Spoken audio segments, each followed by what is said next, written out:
दोषेन ब्रह्मत्वम नाशितम मया. हे धुंदुकारी जेव्हा बोलतो ना की मी बाबा कोण आहे, हे गोकर्णा मी पिशाच्य योनीला प्राप्त झालेला तुझाच भाऊ आहे. असं तू पिशाच्य योनीला कशा करता प्राप्त झाला? माझ्याकडून दुराचार घडला, काय करावं? काही कर गोकर्णा, काही कर, पण माझी या दुःखातून सुटका कर. गोकर्णाने सांगितलं काळजी करू नका हे बंधू, काळजी करू नका, नक्की मी तुम्हाला याच्यातून सोडवेन. पण खरं सांगा, मी तुम्हाला नक्की आश्वासन देतो. सकाळी दिवस उगवला, साधू संतांना ऋषी जपी तपींना बोलवलं की माझा भाऊ पिशाच्य योनीला प्राप्त झालेला आहे. आणि खरं म्हणजे मला तीर्थयात्रा करत असताना स्वप्न पडलं, मी त्या ठिकाणी पिंडदान केलं, पण पिंडदानाने सुद्धा याची मुक्ती झाली नाही. काय कारण सांगा? साधूने सांगितलं याचं पाप घोर आहे आणि अघोरी पाप यानं केल्यामुळे याला पिंडदानासारख्या शास्त्रविधीतून सुद्धा मुक्ती मिळत नाही. काय करावं? साधूने सांगितलं आम्हाला सांगता येणार नाही, पण सकाळी दिवस उगवण्याच्या बरोबर काही संत दिवस उगवत असताना जेव्हा सूर्याचा रथ वरती येतो ना, ते काय आहे, आपल्याकडं असं विधान आहे की भागवत कथा करत असताना आपण जी कथा ऐकतोय ना, ही कथा ऐकल्यानंतर आपल्याला पुण्य मिळणार आहे, नक्की मिळणार आहे. पण ही कथा ज्याने आयोजित केली त्याला सुद्धा आपलं पुण्य मिळणार आहे. दाता तोची एक जाना नारायणा स्मरवी. मग कदाचित तुम्हाला असं वाटत असेल की आम्ही इथं यावं, आम्ही इथं कथा ऐकावी आणि आमचं पुण्य कथा करणाऱ्याला, कीर्तन करणाऱ्याला असं कशा करता? तर त्याचं कारण आहे, आपण जे कथा ऐकतो ते पुण्य आपल्याला मिळणार आहे. लक्ष देऊन ऐकलं तर कळेल. आपण जे कथा ऐकतो, जे कीर्तन ऐकतो, त्याचं पुण्य आपल्याला मिळणार आहे. मग इथं ज्यांनी कथा ठेवली, इथं ज्यांनी कीर्तन ठेवलं, इथं ज्यांनी सप्ताह ठेवला, त्याला पुण्य कुठलं मिळणार आहे? आमचं पुण्य आम्हाला मिळणार आहे. मग त्याला जे पुण्य द्यायचं ते कुठलं द्यायचं? सकाळी सूर्योदय होत असताना सूर्याचा रथ ओढण्याकरता 56 देवता उलट्या पावलाने माग चालतात. सूर्याचा रथ ओढत असताना ते देवाचं नामस्मरण करतात आणि देवाचं नामस्मरण करून त्यांनी जे पुण्य तयार केलं ते अशा साधूंना जे कथा श्रवणाला लोकांना भाग पाडतात, हरिकथेचं आयोजन करतात, अशा त्यांना ते पुण्य समर्पण करतात. आणि मग म्हणून विचारलं की काय आहे गोकर्णा, तू एक काम कर, सकाळी सूर्याचा रथ उगवत असताना त्यांचा रथ अडव आणि त्यांना सांग मी पिंडदान करून सुद्धा माझ्या भावाचा उद्धार का झाला नाही सांगा. गोकर्णाने हातामध्ये पाणी घेतलं, सूर्याचा रथ अडवला आणि सांगितलं तीर्थयात्रेला मी पिंडदान केलं असताना माझ्या भावाचा उद्धार झाला नाही, काही हरकत नाही, पण आता याचा उद्धार होण्याकरता मी काय करू? तर त्याचा उद्धार होण्याकरता एकच त्या देवताधिकाने सांगितलं की श्रीमद भागवतान मुक्ती सप्ताहम वाचनम कुरु इति सूर्यवच सर्वे धर्मरूपम विश्वश्रुतम. सूर्याचा रथ ओढणाऱ्या देवताने सांगितलं तुम्ही काय करा? श्रीमद भागवतान मुक्ती, श्रीमद भागवत कथा श्रवणाने याची मुक्ती होईल. तुम्ही काय करा? याला श्रीमद भागवत कथा सांगा. धुंदुकारीनं त्या धुंदुकारीला सांगितलं बाबा मी तुला श्रीमद भागवत कथा सांगणार आहे, काय करावं? तुला बसण्याकरता आसन कुठे आहे? त्यानं सांगितलं वेताच्या काडीमध्ये मी असं वेताच्या बांबूमध्ये बसतो. त्या वेताच्या बांबूमध्ये हा धुंदुकारी अशा प्रकारचा बसला आणि गोकर्ण महाराजांनी त्यांना भागवत कथा सांगायला चालू केली. पिशाच्य योनीतून मुक्त होण्याकरता आपल्याला अंतःकरणपूर्वक भागवत ऐकलं पाहिजे म्हणून करता धुंदुकारी सर्वांगाचं काम करतो. गोकर्ण महाराज त्यांना भागवत कथा सांगतात आणि असा भागवत कथेचा 7 दिवसाचा विधी जेव्हा पूर्ण होतो तेव्हा आकाश मार्गानं पाहिलं काय येतंय. आकाश मार्गानं पुष्पक विमान आलं आणि पुष्पक विमान आल्यानंतर त्या पुष्पक विमानामध्ये हा धुंदुकारी बसलेला आहे. तेव्हा गोकर्णाने विचारलं की जसं या धुंदुकारीने कथा ऐकली ना, तसं काही साधू संतांनी सुद्धा मी सांगितलेली कथा ऐकली, पण तुम्ही एकट्याच गोकर्णाला तुम्ही कथे करता, पुष्पक विमान घेऊन आला, यांचं काय करायचं? तेव्हा त्या पार्षदाने सांगितलं की गोकर्णाने जी भागवत कथा ऐकली ना, ते स्वतःच्या उद्धाराकरता, पिशाच्या योनीतून मुक्त होण्याकरता सर्वांगाचं काम करून कथा ऐकली, म्हणून करता आम्ही त्यांना नेण्याकरता आलो. यांनी जर सर्वांगाचं काम करून कथा ऐकली ना, आम्ही निश्चित परत त्यांना न्यायला येऊ. तुम्ही परत कथा करा. सर्वांगाचं काम करून जे ऐकतील ना त्यांना नेण्याकरता विमान येईल. गोकर्णाने विमान सोडलं आणि दुंदुकारी पिशाच्या योनीतून मुक्त झाला. असं या श्रीमद भागवत कथेचं श्रवणाचं फळ आपल्यालाही पदरात पाडून घ्यायचं असेल तर आपणही सर्वांगाचं काम करून अशा प्रकारे हे भागवत कथा देवाची लीला श्रवण करावी. म्हणून करता श्रीमद भागवत ग्रंथाचं महात्म्य सांगत असताना व्यास महाराज सांगतात की या भागवत कथेचं श्रवण करत असताना अत्यंत मनापासून श्रवण केलं तर नक्की उद्धार आहे, नक्की उद्धार आहे. हा ग्रंथ म्हणजे प्रत्यक्ष भगवान श्रीकृष्ण परब्रह्म परमात्मा आहेत. आणि या कथेच्या श्रवणानं देवाला मिळवण्याची साधना, देवाला मिळवण्याचं सामर्थ्य या श्रवणामध्ये असेल तर उद्धाराचं साधन का नसेल बरं? उद्धार होण्याचं काही, उद्धाराचा संदेह नाही. उद्धार होण्यामध्ये कोणताही अशा प्रकारचा संदेह नाही.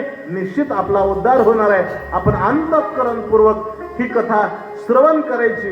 ही कथा श्रवण करत असताना या कथेच्या श्रवणाच्या द्वारा त्रिताप निवृत्ती अशा प्रकारची होते.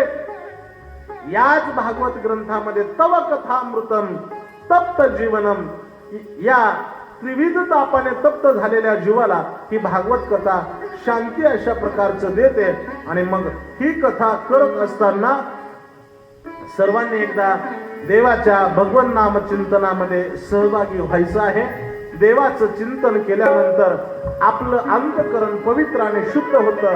म्हणून सर्वांनी मोठ्या प्रेमाने या भजनामध्ये आपण टाळी वाजवायची आहे आणि मुखाने देवाचं नाम घ्यायचं आहे. बोलो राम राम राम बोलो श्याम श्याम श्याम, बोलो बोलो राम राम राम बोलो, हा बोलो श्याम श्याम श्याम, बोलो राम राम राम बोलो श्याम श्याम श्याम, बोलो बोलो राम राम राम बोलो, बोलो श्याम श्याम श्याम.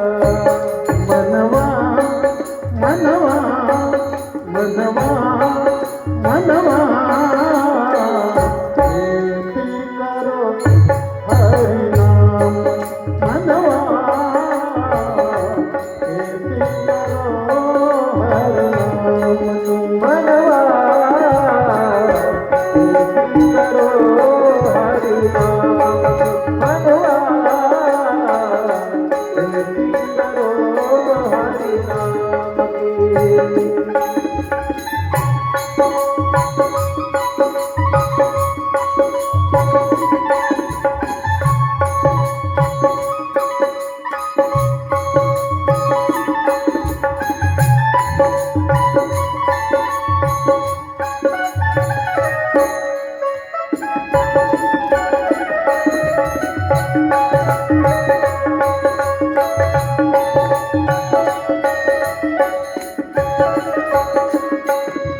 पैसा न लागे, पैसा न लागे, रुपया न लागे, रुपया न लागे, पैसा न लागे, रुपया न लागे, ना लागे कवडी कमडी, ना लागे कवडी कमडी. बोलो राम राम राम बोलो श्याम श्याम श्याम, बोलो बोलो राम राम राम बोलो, हा बोलो श्याम श्याम श्याम.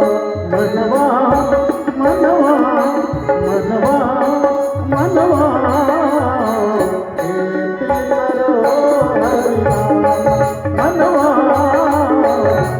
खेती करो हरि नाम, खेती करो हरि नाम की, मनवा खेती करो हरि नाम की. हरे राम राम राम हरे हरे, हरे राम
शुकाचार्य महाराजांना या भागवत ग्रंथाचं अखंड प्रेम आहे. व्यास महाराजांनी हा ग्रंथ रचला आणि ग्रंथाचा योग्य अधिकारी आपले सुपुत्र म्हणून नाही, पण ज्यांचा या ग्रंथाचा योग्य अधिकार असा शुकाचार्यांच्या मुखामध्ये हा सगळा ग्रंथ हृदयामध्ये शुकाचार्य महाराजांनी घेऊन अखंड या ग्रंथाचं गुणगान करावं.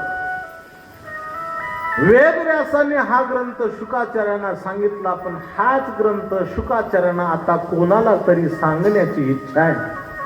अंतःकरणामध्ये कितीही देवाविषयीचं प्रेम असू द्या, देवाविषयीचं ज्ञान असू द्या, पण ते दुसऱ्या हृदयामध्ये प्रेरित करता आलं पाहिजे. दिव्यानं दिवा लावल्यानंतरच दिव्याचा दिवा लागतो. दिव्यानं दिवा लावला पाहिजे, दिव्यानं दिवा लावला पाहिजे. हे ज्ञान कोणाला सांगावं, हे ज्ञान कोणाला, हे ज्ञान ग्रहण करण्याकरता याचा अधिकारी कसा असावा, कोणाला हे ज्ञान सांगता येत नाही.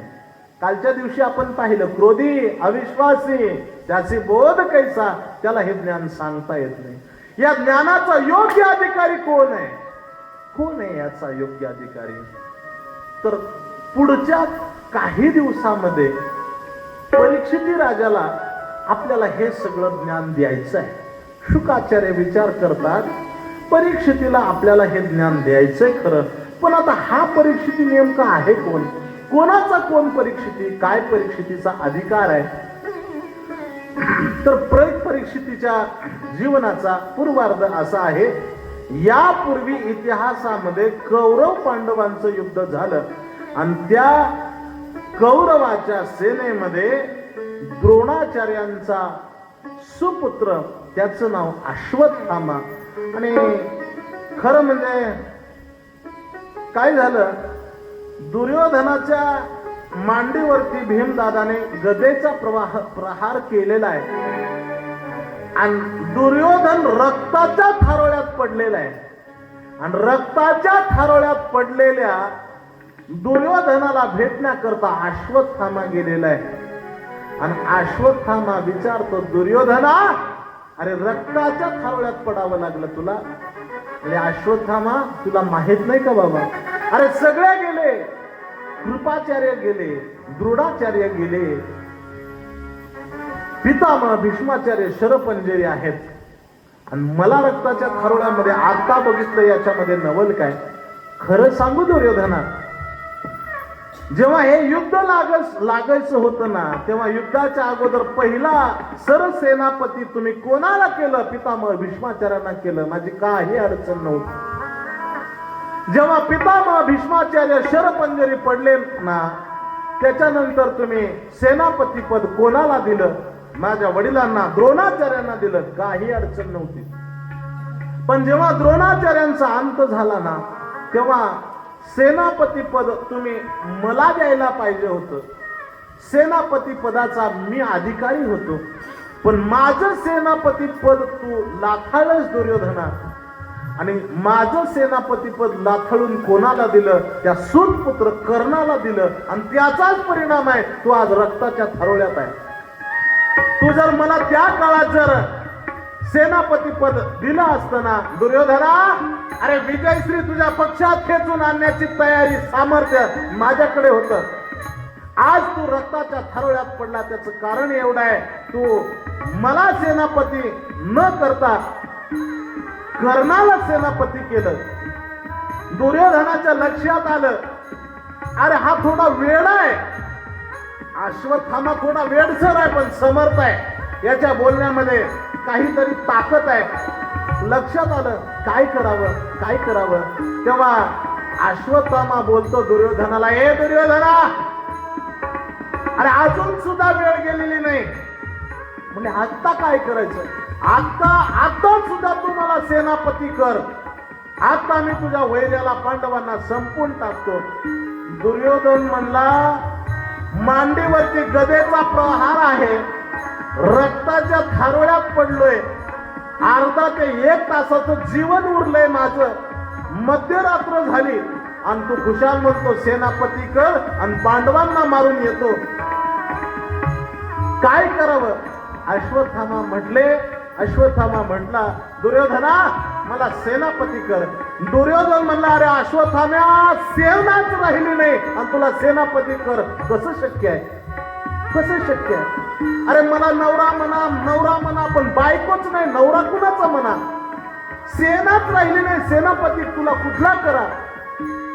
पण लक्षात आलं, दुर्योधनाने मांडीमध्ये बोट घातलं, रक्ताचा कुमकुम तिलक अश्वत्थाम्याला केला आणि सांगितलं, जा तू सेनापती आहे, कर युद्ध. अश्वत्थाम्यानं जाताना काय केलं, एका घुबडाला गुरु केलं. कारण घुबडाला रात्रीच्या अंधारामध्ये स्पष्ट दिसतं. घुबडाला गुरु केलं आणि त्या प्रसंगामध्ये पांडव जिथं झोपलेत ना तिथं जायचं आणि पांडवांचं मस्तक धडापासून वेगळं करून या मरणासन्न असणाऱ्या दुर्योधनाला दाखवायचं, हा निर्धार केला अश्वत्थाम्यानं. आणि अश्वत्थामा निघालेला आहे. जिथं रोज पांडव झोपतात ना, पांडवांना देवाने बोलावलं, ए पांडवांनो, अरे काय करता? काही नाही देवा, झोपायला लागलो. आज तिथं झोपायचं नाही, आज तुमच्याकडे महत्वाचं काम आहे, चला म्हणले. बोलायचंय, काय बोलायचं? काम आहे म्हणले महत्वाचं. पांडवांना बाजूला बोलवलं देवाने आणि पांडवांची पोरं विचार करतात की जिथं आपले आई, जिथं रोज आपले वडील झोपतात, आज तिथं झोपले नाही, जागा मोकळे, आपल्याला झोपायला काही अडचण आहे. जिथं पांडव झोपतात ना तिथं पांडवांची मुलं येऊन झोपली. भगवान गिरीधारी कृष्ण कन्हैयाने पांडवांना बाजूला काढलं आणि बरोबर मध्यरात्रीच्या वेळेस अश्वत्थाम्याने शिबिरामध्ये प्रवेश केला. आपली तलवार मेण्यातून बाहेर काढली आणि हा अश्वत्थामा विचार करतोय की आता हे पांडवांची जागा रोजची झोपायची कुठे आहे. अश्वत्थामा त्या ठिकाणी गेला जिथं रोज पांडव झोपतात, आज तिथं पांडव नव्हते. पण यातला प्रकार अश्वत्थाम्याला माहित नव्हता. अश्वत्थाम्यानं म्याण्यातून तलवार बाजूला काढली आणि सप 5 तलवारीचे वार केले. पांडवांच्या 5 मुलांना गतप्राण केलं आणि 5 मुलांच्या शेंड्या धरल्या आणि ती 5 मस्तक तोडली. त्याचा एक गठुड बांधलं शेंडीनं आणि ती 5 मुलाची मस्तक घेऊन तो अश्वत्थामा निघाला. आता गंमत आहे का, जो भीमदादाचा मुलगा होता, हुबेहूब भीमदादा सारखा दिसायचा. जो धर्मराजाचा मुलगा होता तो सेम टू सेम धर्मराजांसारखा दिसायचा. आणि ती 5 मुलांची मस्तक घेतली आणि दुर्योधनाच्या समोर अश्वत्थामा येतो आणि सांगतो मोठं मिश्किल हास्य करून, ए दुर्योधना, अरे बघ तुझ्या वैर्याला संपवून आलेलो आहे मी. अरे या आता जर याच्यापूर्वी तू सेनापती पद दिलं असतं ना, आज तुला सुद्धा मरणाच्या अशा अवस्थेत मी पडू दिलं नसतं. बघ, ज्यांना मारण्याकरता तू युद्ध केलं त्यांना मी मारून आलो. आणि जेव्हा दुर्योधनाने पाहिलं पांडवांची मस्तक आणलेली आहेत, मला अगोदर भीमदादाचं मस्तक दाखव. अश्वत्थाम्यानं भीमदादाच्या मुलाचं मस्तक दाखवलं. तेव्हा इतका क्रूर आणि निर्दय असणारा दुर्योधन रडायला लागला. अरे अरे अरे अश्वत्थाम्या, अरे काय केलं? आमचं कौरवाचं कुळ तर संपलेलंच आहे रे, पण पांडवांच्या कुळामध्ये असणारे हे पांडवांचे 5 मुलं, म्हणजे आम्हाला आमचं पिंडदान तरी यांनी केलं असतं. आतापर्यंत जे मेलेत ना त्यांना पिंडदान देऊन मुक्ती अशा प्रकारचं या मुलाने दिली असती, पण आज तू त्यांना संपवलं रे. अश्वत्थाम्या, तू काय केलं तुला माहितीये का? तू फार मोठं पाप केलं अश्वत्थाम्या. अरे सूर्यास्त झाल्यानंतर युद्ध करायचं नाही, हा युद्धाचा नियम आहे. निहत्या क्षत्रियावरती कोणतंही शस्त्र चालवायचं नाही. आणि एवढे सगळे नियम मोडले, झोपेतल्या माझ्या पांडवांच्या मुलाला तू मारून आला अश्वत्थाम्या. अरे तू काय चांगलं केलं सांग ना, काय चांगलं केलं? माझ्या पांडवांच्या कुळाला पांडवांच्या कुळामध्ये असणाऱ्या कुलदीपकाला तू संपवलं. अश्वत्थाम्या, हे तू बरं केलं नाही, हे तू बरं केलं नाही, चांगलं केलं नाही. तू पांडवांच्या मुलाला मारलं, पांडवांच्या मुलाला मारलं. अश्वत्थामावधे पांडव पुत्रा, अश्वत्थामावधे पांडव पुत्रा, अश्वत्थामावधे पांडव पुत्रा, अश्वत्थामावधे पांडव पुत्रा. तुका म्हणे अंगे राखिले दुर्गंधे, तुका म्हणे अंगे राखिले दुर्गंधे, तुका म्हणे हो राखिले दुर्गंधे. तुका म्हणे अंगे राखिले दुर्गंधे. अश्वत्थामावधे पांडव पुत्रा, अश्वत्थामावधे पांडव पुत्रा. अश्वत्थामावधे पांडव पुत्रा, अश्वत्थामावधे पांडव पुत्रा. अश्वत्थाम्यानं पांडव पुत्रांना संपवलं. तुकोबराय सांगतात अश्वत्थामावधी पांडव पुत्रा, पांडवांना नाही पांडवांच्या पुत्राला मारलं. आणि सकाळी इकडं प्रकार असा झाला, हे पांडव पुत्र म्हणजे द्रौपदीचे पुत्र होते. द्रौपदीची 5 मुलं संपली. आणि सकाळ झाली, शिबिरामध्ये सूर्योदय झाल्यानंतर पहाटेच्या सूर्योदयाच्या अगोदर जेव्हा द्रौपदी विचार करते, आज मुलं का उठत नाही, पाहिलं तर मुलांचं धड वेगळं आहे, मस्तक जाग्यावरती नाही. हे काम कोणी केलं असेल तर म्हणले हे काम अश्वत्थामा एकटाच फक्त त्या कौरव कुळाकडे जिवंत आहे, दुसरा मनुष्य त्यांच्याकडे जिवंत नाही. लक्षात आलं अश्वत्थाम्यानं हे काम केलेलं आहे. तेव्हा अर्जुन महाराज प्रतिज्ञा करतात की या अश्वत्थाम्याचं मस्तक तुला आणून देईल, तेव्हाच मी द्रौपदी तुझ्या समोर तोंड दाखवेल. आणि होता करता देवाला सांगितलं अर्जुनाने की देवा चला अश्वत्थाम्याला शोधून आणायचंय. देवाने रथ काढला. रथाचं सारथ्य पण भगवान गिरीधारी कृष्ण कन्हैयाने करावं. अर्जुन महाराजांनी रथामध्ये बसावं आणि वाऱ्याच्या वेगानं रथ निघाला अश्वत्थाम्याला शोधण्याकरता. कुठाय अश्वत्थामा, अश्वत्थामा कुठाय, सगळीकडे शोधत निघाले. अश्वत्थामाच्या स्थळामध्ये अश्वत्थाम्याचं राहण्याचं ठिकाण आहे.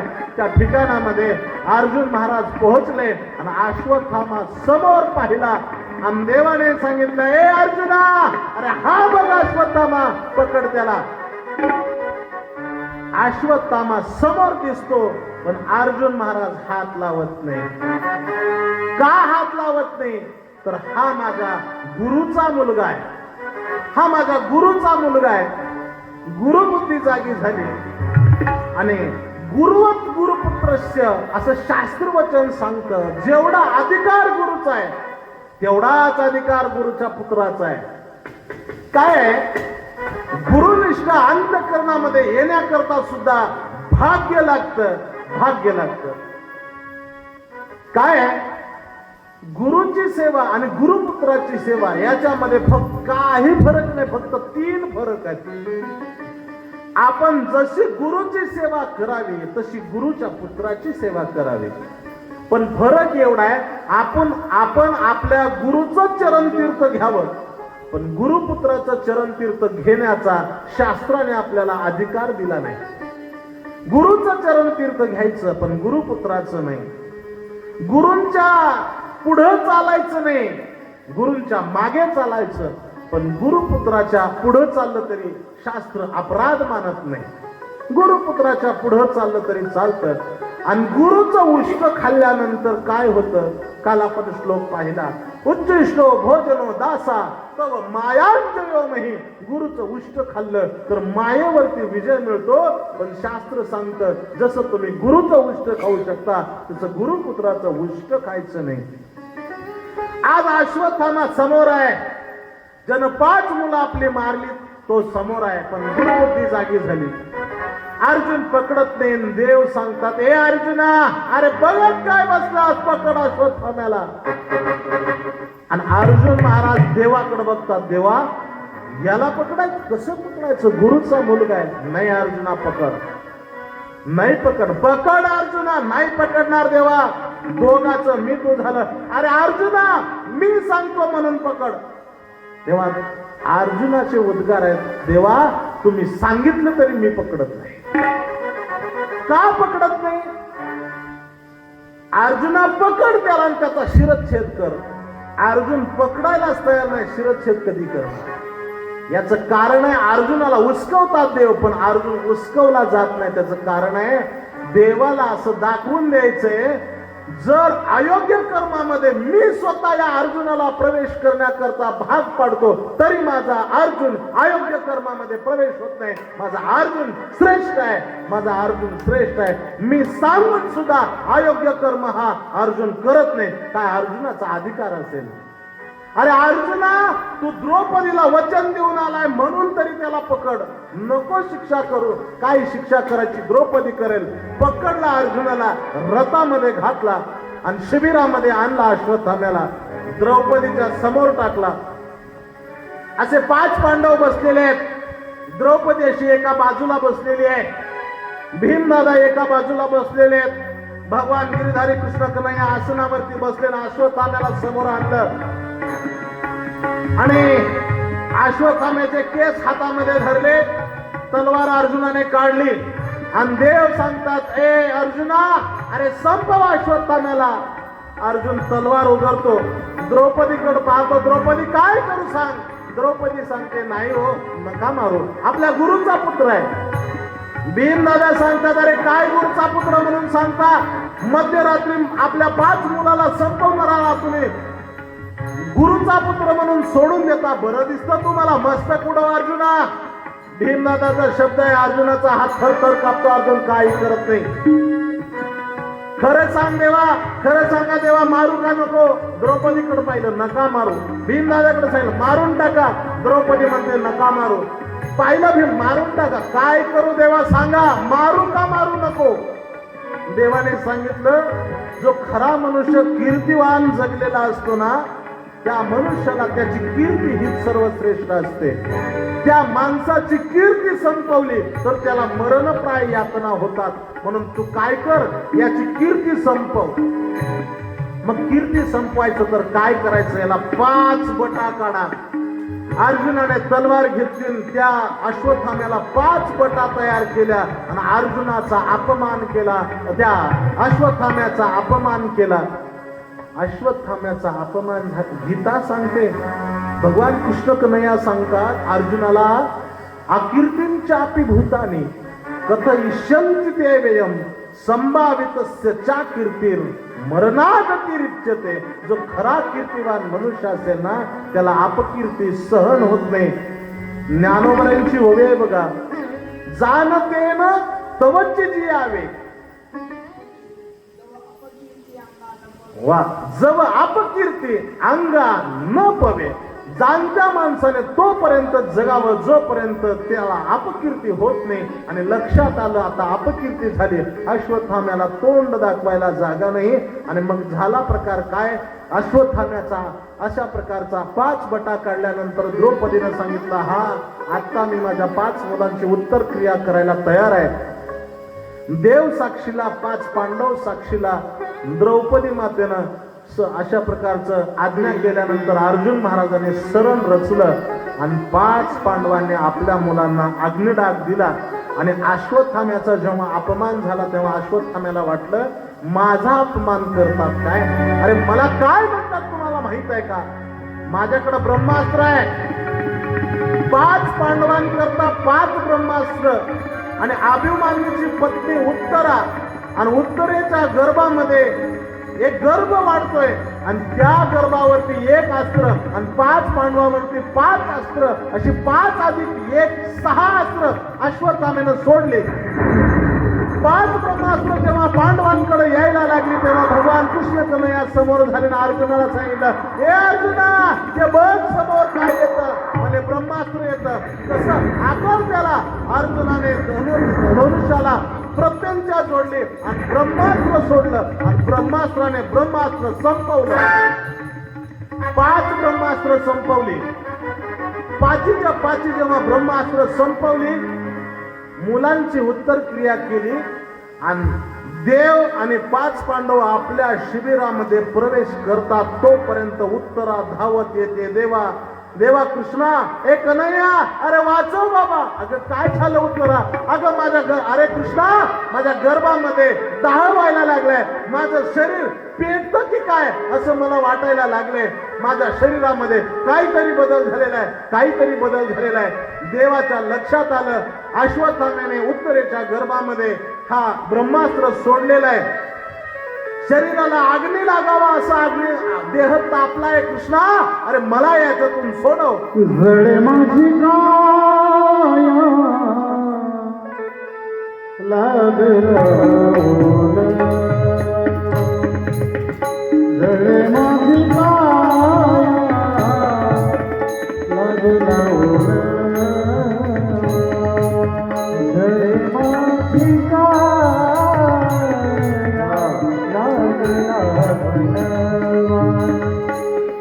जळे माझी काया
जळे माझी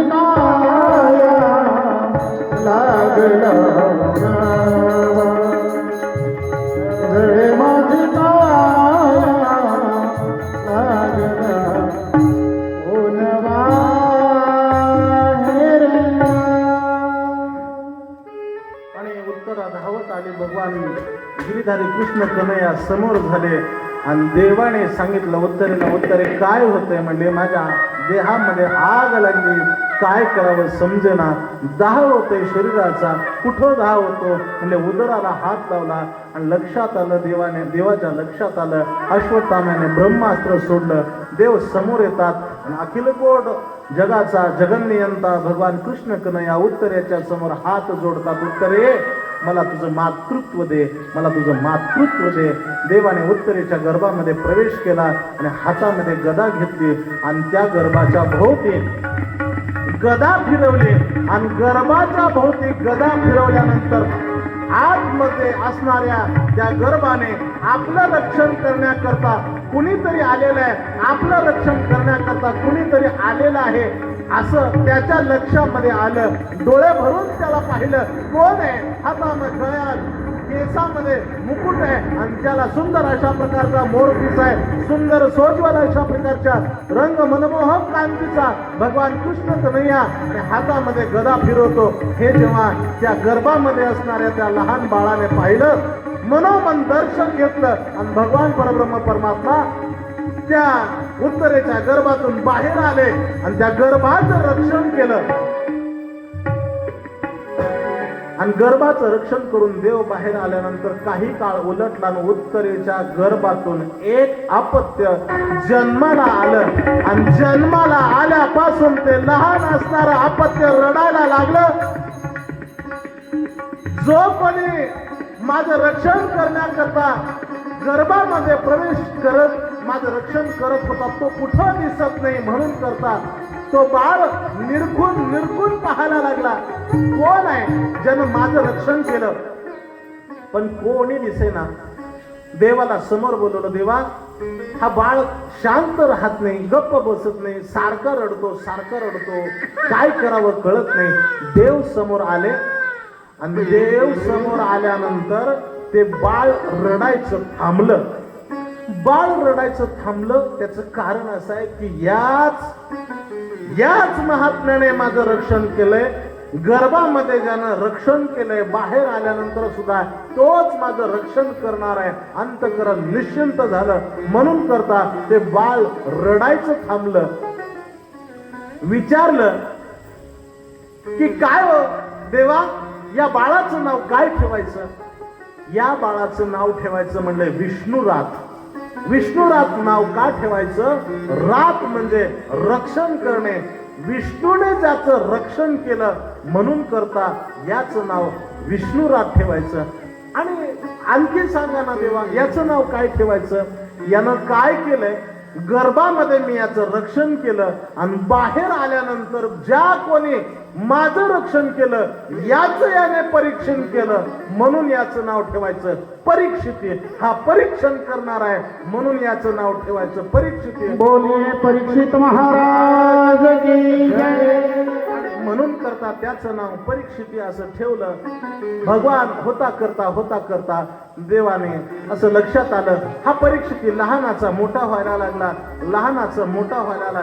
काय करावं? हा परीक्षिती जेव्हा लहानाचा मोठा होतोय ना, तर इकडं काय झालं तर धर्मराजांच्या चेहऱ्यावरती उदास अशा प्रकारचा भाव दिसायला लागला. अर्जुनाला मोह झाल्याची घटना आपल्याला माहित आहे, पण धर्मराजाला मोह झाल्याची इतिहासात अशी एक क्रांती झाली की धर्मराजांना मोह झाला, काय करावं कळेना. कशा करता धर्मराजांना मोह झाला? तर आपण ज्या राज्यगादीवर बसलो ही राज्यगादी कुणाची आहे? तर ही राज्यगादी माझ्या गुरुच्या रक्तानं माखलेली ही राज्यगादी आहे. या राज्यावरती बसणं बरं नाही. गीतेमध्ये एक श्लोक आहे, या गुरूंना मारून या राजसिंहासनावर बसण्यापेक्षा खांद्यावरती झोळी घ्यावी भिक्षा मागत फिरावं. गुरुन हत्वा हि महानुभावान श्रेयोनो भोक्तु भैक्षमपीह लोके हत्वार्थ कामांस्तु गुरुनी हैव भोंजीय भोगान रुधिरात प्रदिग्धान. हृदय विदीर्ण अशा प्रकारची होणारी ही अवस्था घडण्यापेक्षा मी काखेमध्ये झोळे अडकवेन, भिक्षा मागत फिरेन, पण या गुरूंना मी मारणार नाही असं म्हणणारे अर्जुन महाराज. आणि शेवटी काय झालं? या धर्मराजांचा चेहरा उदास पाहिला, काय करावं कळेना. आणि शेवटी विचार करतात की धर्मराजाला सांगितलं, धर्मा चेहरा कशा करता उदास आहे? म्हणले चेहरा उदास माझा तुम्हाला चेहरा उदास दिसतो देवा? हो धर्मा, तुमचा चेहरा उदास दिसतो. कशा करता उदास आहात? मी काय केलेलं आहे? तर माझ्याकडून असं झालंय की मी या गुरूंना मारून या राजसिंहासनावर बसलो अशी अपेक्षा माझ्या अंतःकरणात कायम घर करून राहते. म्हणून करता देवाच्या लक्षात आलं, इकडं पितामह भीष्माचार्य शरपंजरी पडलेत. आता उत्तरायण लागलेला आहे आणि पितामहांच्या मुखातून धर्मराजाला काहीतरी बोध घडवावा. म्हणून देवाने सांगितलं, धर्मा तुला एक काम करावं लागेल. तुला पितामह भीष्माचार्यांकडून काहीच विद्यादान करायचं राहिलेलं आहे. आपल्याला तिकडं जायचं आहे. पितामह भीष्माचार्य वाट पाहतात की आता उत्तरायण लागले, देव कधी येतात, देव कधी येतात. भीष्माचार्यांचा देवाचा आर्त हाक पुकारतात आणि सकाळ सूर्योदय झाल्याबरोबर कृष्ण कन्हैयाने सांगितलं धर्मराजाला, हे धर्मा आज आपल्याला कुरुक्षेत्रावरती जायचंय. देवा आज कशा करता कुरुक्षेत्रावर जायचंय? धर्मा अरे तुला अत्यंत उदास होतंय ना, म्हणून करता आपल्याला कुरुक्षेत्रावरती जावं लागते बाबा. ठीक आहे देवा, तुम्ही म्हणताय तर आपण जाऊया. पण आता कुरुक्षेत्रावरती पितामह भीष्माचार्य आणि त्यांच्याकडून आपल्याला हा बोध घ्यायचा आहे. 5 पांडव, द्रौपदी माता, कुंती माता सर्वांना घेऊन देव निघाले. देव आणखी खूप दूर आहेत. कुरुक्षेत्राचा प्रारंभ झालाय. ज्या रणांगणावरती भगवान कृष्ण कन्हैया पाय ठेवतात ना, त्या देवाच्या येण्याची चाहूल पितामह भीष्माचार्यांना लागली आणि पितामह भीष्माचार्य मनोमन आर्त हाक मारतात, हे माधव, हे माधव. आलास देवा, आलात. 5 पांडव, कुंती माता, द्रौपदी माता सर्वांना घेऊन जेव्हा भगवान कृष्ण कन्हैया पितामहांच्या समोर येतात ना, तेव्हा पितामह देवाला मनोमन नमस्कार करतात. देवा याच क्षणाची वाट पाहतो, या क्षणाची वाट पाहत होतो. आज देवाचा चेहरा उदास आहे. देवाचा चेहरा उदास आहे. माझा केवढा भक्त आहे, काही सेवा केली या माझ्या भक्ताने. देवाचा सुद्धा चेहरा उदास आहे. आणि देवाने सांगितलं, देवा चेहरा कशा करता उदास आहे? असा चेहरा उदास ठेवणं बरं दिसतं का देवा? बरं नाही देवा, चेहरा उदास हसू नये. आम्ही तुमची अजन्म भक्ती करतो, पण आमच्या अंतकाळामध्ये आम्हाला तुम्ही समोर असावं ही आमची भावना आहे. पण तुम्ही असा चेहरा उदास करणं बरं नाही. देवा काय आहे? देवाने सांगितलं पितामहांना, पितामह या धर्मराजांचा चेहरा उदास आहे, अंतःकरण विदीर्ण अशा प्रकारचा आहे, यांना काहीतरी बोध करा. धर्मराज पुढे आले, पितामहांचं दर्शन घेतलं आणि पितामह सांगतात की देवा हा उपदेश तुम्ही सुद्धा करू शकत होता, माझ्यापर्यंत आणण्याचं काय कारण आहे? माझ्या पितामहांची कीर्ती जगामध्ये सर्वश्रेष्ठ व्हावी याच्या करता तुम्ही धर्मराजांना माझ्याकडून उपदेश घडवता. 5 पांडवांचं सांत्वन केलं आणि देवाकडे बघून हात जोडले पितामहाने. पितामह सांगतात, देवा एक मागू का? आजपर्यंत तुम्हाला कधी मागितलं नाही, पण माझ्या अर्जुनाला सांभाळा बर का, माझ्या अर्जुनाला सांभाळा. प्रीती पार्थेन शाश्वत, शाश्वत माझ्या अर्जुनाला सांभाळा. काही प्रेम केलं असेल.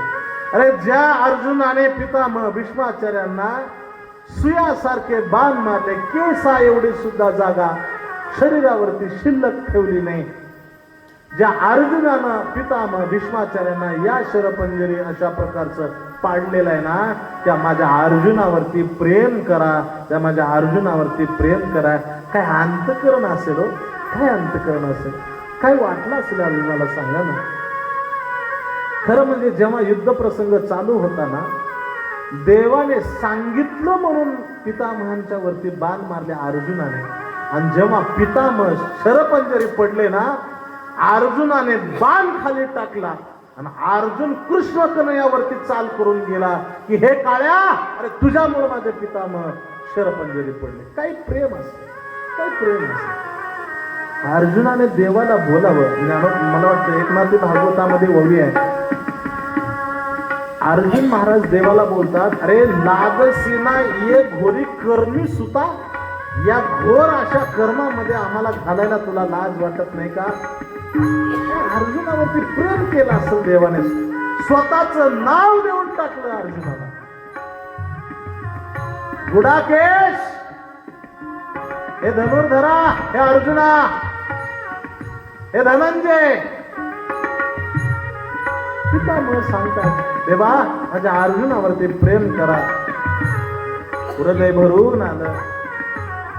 पितामहांनी द्रौपदीकडे पाहिलं. द्रौपदीला हात जोडतात, द्रौपदी अगं माझ्या डोळ्यासमोर तुझी विटंबना झाली. मी काही करू शकलो नाही का तुझ्यासाठी, मी काही करू शकलो नाही. त्यांचंच पीठ खाल्लं, त्यांच्या विरोधात नाही बोलता आलं मला. द्रौपदी मला माफ कर, मला माफ कर. तिघा जणांची माफी मागितली. सांगितलं देवाला, देवा एक काम करा देवा, माझ्या पायाकडे उभं राहा. कशा करता पायाकडे उभं राहा? काही नाही, युगायुगामध्ये तुम्हाला पायाकडे उभा करणारे भक्त या मृत्यू लोकांमध्ये जन्माला आले. राम अवतारामध्ये शबरी मातेची बोरं खाल्ली प्रभूंनी, आणि शबरी मातेने सांगितलं, प्रभू आता जीवनाचं इति कर्तव्यता सिद्ध झाली, तुमची भेट झाली, आता जगून काय करू? एक काम करा प्रभू, माझ्या हातची तुम्ही बोरं खाल्ली देवा, तुम्ही ऋणी आहात, आणि या ऋणातून उत्तीर्ण होण्याकरता काय करू शबरी, बोल ना. तर प्रभूंना शबरीने सांगितलं, एकच करा देवा, मी आता देह तुम्हाला समर्पण करते, आणि या देहाला अग्निडाग तुम्ही द्यायचा देवा. शबरी मातेनं प्रभूंना पायाकडे उभा केलं. भक्तराज पुंडलिक जेव्हा आपल्या आई वडिलांची सेवा करतात ना, तेव्हा सांगितलं, देवा माझ्या पायाकडे उभं राहा. उभं राहण्याकरता वीट फेकली. संत महात्मे सांगतात, कसला रे तू धीट आहे पुंडलिका, ऐसा कैसा रे तू धीट, मागे फिरकाविले. युगायुगापासून 28 युगापासून देवाला उभा करण्याचं सामर्थ्य पायाकडे उभा केलं पुंडलिकाने. पायाकडे उभा करण्याचं कारण असं आहे की वडिलांची सेवा करत असताना वळून पाहिलं तर देव दिसले पाहिजे, म्हणून पायाकडे उभा केलं. शबरी मातेनं देवाला पायाकडे उभा केलं. आम्ही अंतश्वास होत असताना, देवा तुमचा चेहरा पाहत पाहत आम्ही देह ठेवावा. पितामह भीष्माचार्याने सांगितलं, देवा माझ्या पायाकडे उभं राहा. देवाला पायाकडे उभा केलं. भक्तांनी आजपर्यंत भक्ती केली ना, पण त्या भक्तीच्या मोबदल्यात मागितलं काय, देवा आमचा जेव्हा देह पडेल ना, तेव्हा एकच काम करा,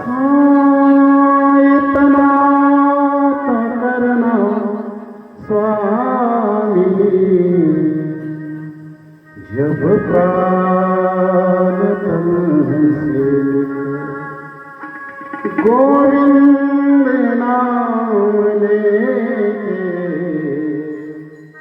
तब प्राण तुमसे गंगा जी का तट हो, यमुना जी का बंसीवट हो, मेरा सावरा निकट हो, जब प्राण तन से निकले, उस वक्त जल्दी आना, नहीं श्याम भूल जाना, जब प्राण तन से निकले.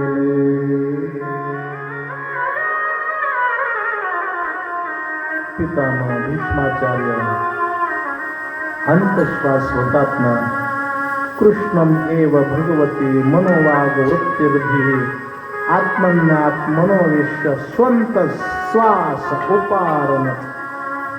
पितामह भीष्माचार्य अंतश्वास झाले. भक्त देवाची सेवा करतात ना, फक्त देवाने आपला अंतकाळ सांभाळावा. पडिये देह भाव पुरवी वासना, पडिये देह भाव पुरवी वासना, पडिये देह भाव पुरवी वासना, पडिये देह भाव पुरवी वासना, पडिये देह भाव पुरवी वासना, पडिये देह भाव पुरवी वासना, पडिये देह भाव पुरवी वासना, पडिये देह भाव पुरवी वासना. वंदिते आपला पाठी न्यावे, वंदिते आपला पाठी न्यावे, पडिये देह भाव पुरवी वासना, पडिये देह भाव पुरवी वासना. दे अपना पास न्यावे, अंत दे अपना पास न्यावे, पास न्यावे, पडिये देह भाव पुरवी वासना, पडिये देह भाव पुरवी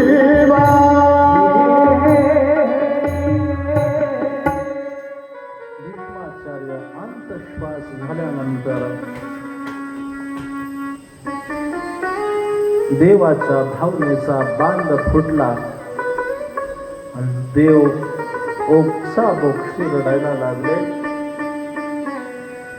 माझा केवढा मोठा भक्त गेला, केवढा मोठा भक्त गेला. पितामह, आता तुमच्यासारखा भक्त या बोतळावरती मला पुन्हा होणे नाही, पुन्हा होणे नाही. देवाने सुद्धा आपल्या भगवत भक्तीचा सेवा करावा. एवढी मोठी भगवत भक्ती या भक्तांनी आजीवन देवाला केलेली असते. संत महात्मे सांगतात, देवा आम्ही आजन्म तुमची भक्ती करतो, फक्त अंत काळामध्ये तुमचं दर्शन व्हावं याच्या करता, तुम्ही येऊन आम्हाला मिळावेत याच्या करता. अंती ते आपणा पाशिण्याने, देवा तुम्ही तुमच्या जवळ आम्हाला घ्यावं. ज्ञानोबराय सांगतात की ज्या भगवत भक्तांनी जिवंत असतानाच देवाची एवढी भक्ती केलेली असते, एवढी भक्ती केलेली असते, ते मरण पावायच्या अगोदर जिवंत असतानाच देवाला मिळून जातात. जे मरणाचे ने आईलीच कडे मज मिळवून गेले पुढे, मरणे आणखीकडे जातील केली. जे मला जिवंत असताना माझी भगवत भक्ती करतात ना, ते मेल्यानंतर कुठं जातील? मला ते मरायच्या अगोदरच प्राप्त झालेले आहेत. भगवान पितामहांच्या जाण्यानंतर पुष्कळ अशा प्रकारचे विरह व्याकुळ झाले आणि देवाला वाटलं की आता या हस्तिनापुरात राहणं बरं नाही. म्हणून देव द्रौपदी मातेच्या समोर आले, कुंती मातेच्या समोर आले आणि सांगितलं, कुंती मातेचा निरोप घ्यायला लागले. देवाने सांगितलं, कुंती आता जातो ग? जातो. देवा जाता? हो कुंती जातो. खरं सांग ना कुंती, जाऊ का? देवा जा, देवा जा. तुमची वाट बघत असतील यादव. जा देवा, तुम्ही खरं जा, तुम्ही निघून जा. कुंती, खरं जाऊ का? खरं सांग. नका देवा, नका जाऊ, थांबा ना, माझ्या पांडवांचं रक्षण करण्याकरता थांबा. देवा, तुम्ही नसताना माझ्या पांडवांवर किती किती अन्याय झाले, विषप्रयोग झाला, तुम्हीच वाचवलं, लाक्षाग्रह झाला, तुम्ही वाचवलं, कितीतरी राक्षसांचा संहार तुम्हीच केला, वनवासामध्ये तुम्हीच कायम आम्हाला साथ दिली, द्रौपदीचं लज्जा रक्षण तुम्हीच केलं, गर्भात परीक्षिती रक्षण तुम्हीच केलं. कशाला जाता? थांबा ना. खरं सांग ना ग कोणते, जाऊ का? थांब ना, सांग ना. कोणती सांगते देवा? जा. खरं सांग आत्या, जाऊ का? नका जाऊ देवा, नका जाऊ. देवा, काय कृपा केली हो तुम्ही? अहो, तुम्ही वास्तविक पाहता यशोदा मातेवरती, देवकी मातेवरती जी कृपा केली नाही, तुम्ही माझ्यावरती कृपा केली. देवकीची 6 तुम्हाला राखता आली असती, पण देवकीची 6 तुम्ही राखली नाही, माझी 5 राखली देवा तुम्ही. माझे 5 पांडव तुम्ही राखले देवा. केवढी कृपा तुमची. अगं कुंती, खरं सांग ना, जाऊ का राहू? देवा, खरं सांगू का? तुम्हाला हात जोडते, तुम्ही जावा, पण मला एक पदरामध्ये दान द्या. काय देऊ का कुंती? काही नाही, आमच्यावरती असंच अखंड संकट येत राहो, एवढंच तुम्हाला. अगं कुंती, काय मागितलं? काय मागितलं? काही नाही देवा, आमच्यावरती अखंड संकट येऊ द्या, एवढंच मागते, दुसरं काही मागत नाही. अगं कुंती, असं कशा करता मागितलं? काय मागितलं? दुःख पदरात पाडून घेतलं, कशा करता ग? काही नाही देवा, तुम्ही आम्हाला कोणत्याही संकटातून बाजूला काढता ही आम्हाला खात्री आहे, आणि संकटात जर आम्ही नसू तर आम्हाला तुमची आठवण राहणार नाही. म्हणून तुमची आठवण राहण्याकरता आम्हाला सदैव संकट पाहिजे, म्हणून करता आम्हाला तुम्ही संकटात घाला. गर्भवास फार मोठा आहे, गर्भवास दुःखप्रद आहे, पण त्याही गर्भवासामध्ये देवा तुमचं स्मरण आम्हाला राहणार असेल ना, तर तुम्ही आम्हाला गर्भवासामध्ये सुखाने घाला. तो कामने गर्भवास, तो कामने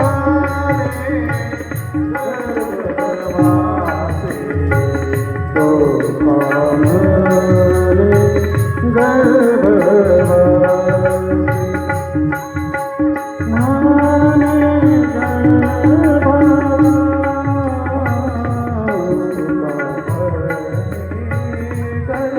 गर्भवास,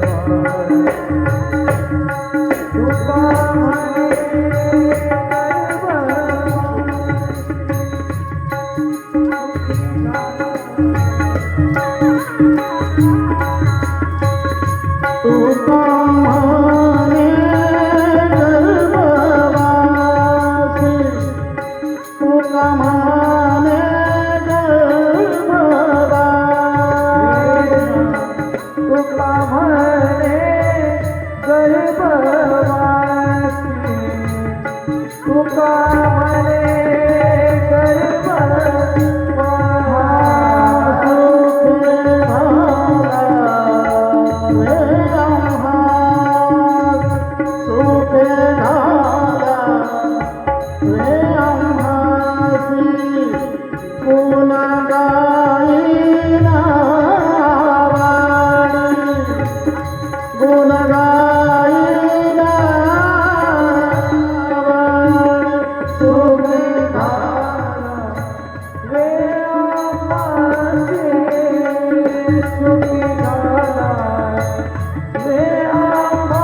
गर्भवासामध्ये जर आमच्या स्मरणात राहत असाल तर सुखाने आम्हाला गर्भवासामध्ये घाला, अशी मागणी ज्या प्रकारे तुकोबरायांची आहे तसंच कुंती मातेनं सांगितलं.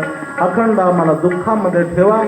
आणि देवाने तथास्तु म्हणून सांगितलं. देव निघून गेले. कित्येक दिवस झाले देवाच्या बरोबर अर्जुन महाराज निघून गेले. इकडं हस्तिनापुरामध्ये सगळे अपशकुन व्हायला लागले. देवाच्या बरोबर अर्जुन महाराज निघून गेलेले आहेत. देव आणि कृष्ण कन्हैया जेव्हा हस्तिनापुराच्या बाहेर आहेत ना, तेव्हा विचार करतात कधी अर्जुन महाराज येईल, कधी अर्जुन महाराज येईल. 4 पांडव त्यांची वाट पाहतात. इकडे धर्मराजाला अपशकुन अशा प्रकारचा व्हायला लागला. काय करावं समजेना. कुत्रे रडायला लागले, रक्ताचा पाऊस पडायला लागला, अपशकुन व्हायला लागले. जे हिंसक प्राणी उजवीकडून डावीकडे जायला पाहिजे ते डावीकडून उजवीकडे अशा प्रकारचे निघाले. अशुभ शकून अशा प्रकारचे व्हायला लागले. काय करावं कळेना. आणि म्हणून करता अचानक हे सगळे अपशकुन होत असताना अर्जुन महाराज बरेच दिवस देवाबरोबर निघून गेल्यानंतर रडत रडत जेव्हा येतात, धर्मराज विचारतात, अर्जुना काय झालं रे, तू एवढा काळवंडलेला कशा करता आहेस, तुझ्या कोणी अपमान केलं का, कित्येक वर्ष द्वारकेत, कित्येक दिवस द्वारकेत राहिला म्हणून तुला कोण बोललं का, काय झालं अर्जुना सांग ना. तेव्हा अर्जुन काही बोलत नाही, 1 नाही 2 नाही. आणि मग विचारलं धर्मराजाने, खरं सांग ना काय झालं, देवाने तुझा त्याग केला का. हो म्हणले, देवाने आपला त्याग केला. देवाने आपला त्याग केला हे जेव्हा ऐकलं ना, त्या क्षणाला कुंती मातेनं देह सोडला. देवाने आपला त्याग केला हे समजल्यानंतर 5 पांडवांनी असं ठरवलं की आपल्याला आता स्वर्गारोहण अशा प्रकारचं करायचं. हे 5 पांडव निजधामा गेला श्रीकृष्ण, ऐकता कुंत्या वनी सांडलेले प्राण. हे ऐकता 5ही जण महापंथी जाण निघाले. 5 जण उठले, कोणते मातेचा देह पडला आणि हे महाप्रस्थान करण्याकरता निघून गेले. आणि निघून जात असताना त्याने विचार केला, आपल्याला जायचंय खरं, पण या काय करावं. पांडवाने परीक्षितीला बोलवलं. परीक्षिती अरे इकडे ये. परीक्षितीला बोलवलं आणि पांडवांनी आपला सगळा राज दरबारात राजचा मुकुट काढला आणि परीक्षितीच्या डोक्यावरती घातला आणि सगळे मथुरेला आले. अशा प्रकारचे निघून गेले. द्रौपदी, सहदेव, नकुल, सहदेव, धर्मराज, अर्जुन महाराज, भीमदादा महाप्रस्थानाला निघून गेले. परीक्षितीला राज्य कारभार दिला. महाप्रस्थानाला निघालेला असताना अचानक मागून धापकन आवाज आला. मागं वळून बघितलं काय झालं तर द्रौपदी गतप्राण झाली. द्रौपदी मरून पडली. कशा करता मरून पडली सांगितलं. हिच्या मनामध्ये अशा प्रकारचा वेगळा भाव उत्पन्न झाला होता. म्हणजे चला पुढं निघाले. पुन्हा सहदेव पडले, नकुल पडले, अर्जुन पडले, भीमदादा पडले आणि धर्मराज सहदेव वैकुंठाला अशा प्रकारचे गेले. इकडं परीक्षिताला जेव्हा राजगादीवरती बसवलं आणि अत्यंत आनंदाने हा परीक्षिती राज्याचा राज्यकारभार चालवतोय. अत्यंत नियमाने आणि निष्ठेनं हा परीक्षिती राज्यकारभार चालवतोय. पांडवांचाच हा असणारा वंश निष्ठेनं जेव्हा राज्यकारभार चालवतोय. ब्राह्मणांना योग्य अशा प्रकारचं दान धर्म द्यावं. आपल्या राज्यामध्ये कोणत्याही प्रकारची कमी पडू नये असं ज्यांनी नियोजन केलंय. आणि त्याच परीक्षितीच्या लक्षात आला आपण सार्वभौम राजा आहे, आपल्याला काय कमी आहे. जो आपल्या डोक्यावरती मुकुट आहे ना, तो मुकुट काढून ठेवला आणि घरामध्ये आडगळीच्या खोलीमध्ये परीक्षिती राजा गेला आणि त्या पेठारामध्ये काय आहे आणि तो पेठारा उघडला तर त्या पेठारामध्ये सुंदर अशा प्रकारचा रत्नजडित भरजरीत अशा प्रकारचा मुकुट. परीक्षितीला वाटलं काय सुंदर मुकुट आहे. परीक्षिती राजाने तो मुकुट काढला आणि आपल्या मस्तकावरती धारण केला. वास्तविक पाहता तो मुकुट म्हणजे कोणाचा होता तर जरासंधाचा असणारा तो मुकुट, अन्यायी राजाचा तो मुकुट डोक्यावरती धारण केला. डोक्यावरती अन्यायी राजाचा मुकुट धारण केल्याबरोबर बुद्धी बदलली. म्हणून काका आपण सुद्धा दुसऱ्या कुणाची टोपी डोक्याला घालणं बरं नाही. कीर्तनामध्ये टोपी नसेल तर चालेल, पण स्वतःचीच हवी, दुसऱ्याची नको. कारण टोपी हा आपला मुकुट आहे वारकऱ्याचा. त्या परीक्षितीनं काय केलं, जरासंधाचा मुकुट डोक्यावरती धारण केला ना हा परीक्षिती शिकारी करता वनामध्ये गेला. सैन्याची चुकामुक झाली. आणि अन्न आणि पाण्या वाचून हा परीक्षिती व्याकुळ अशा प्रकारचा व्हायला लागला. आता परीक्षितीला वाटलं की सैन्याची तर चुकामुक झाली, काय करावं कळेना. आणि हा परीक्षिती शिकारी करता परीक्षिती, चला परीक्षिती, शिकारी करता गेलेला हा परीक्षिती, थोडा रस्ता द्या त्यांना.